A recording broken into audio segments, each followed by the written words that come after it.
Et on s'intéresse ce matin au premier Fab Lab rural de France. Le Fab Lab, c'est un laboratoire communautaire de fabrication numérique. Il fonctionne depuis 3 ans à Biarn, dans le Jura, et il cartonne surtout. Yves Comte. Son puits vapeur aurait pu finir à la casse. La cuisine. En cause, une toute petite pièce défectueuse. La commande de départ et de minuterie était cassée. Mais impossible de trouver une pièce détachée pour le réparer. Alain Weber a pu redonner une seconde vie à l'appareil grâce à ce nouveau bouton, fabriqué avec une imprimante 3D.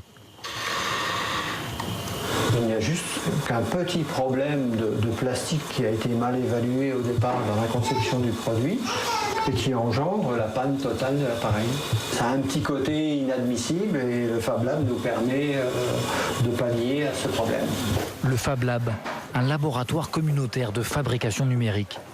Il ne se trouve pas dans le quartier moderne d'une grande ville, mais à Biarn, un village de 360 habitants dans le Jura, sans café ni commerce.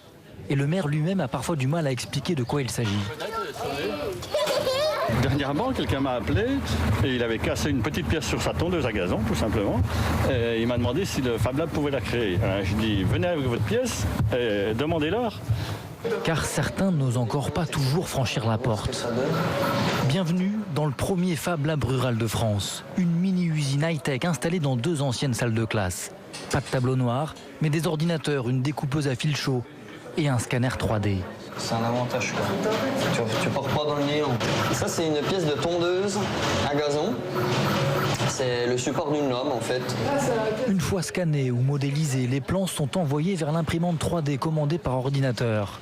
Ici, couche après couche, se fabrique en direct un prototype de poignée de lave-vaisselle.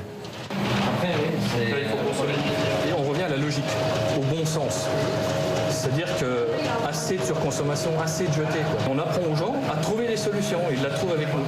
Prix de l'adhésion, 15 € par an. Pour acheter la première imprimante, le Fab Lab a bénéficié de 5 000 € du Conseil général.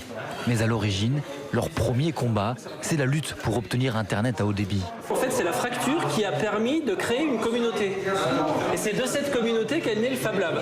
Et la communauté s'agrandit. Le Fab Lab compte aujourd'hui près de 90 membres de divers horizons. Des agriculteurs, des étudiants férus d'informatique, des retraités novices.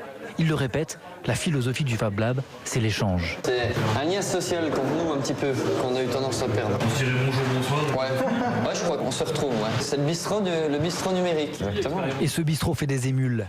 Daniel termine de créer sa propre imprimante 3D.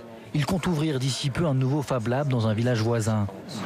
Avec toujours la même ambition, s'approprier des savoirs et devenir plus autonome. Elle existe nulle part ailleurs.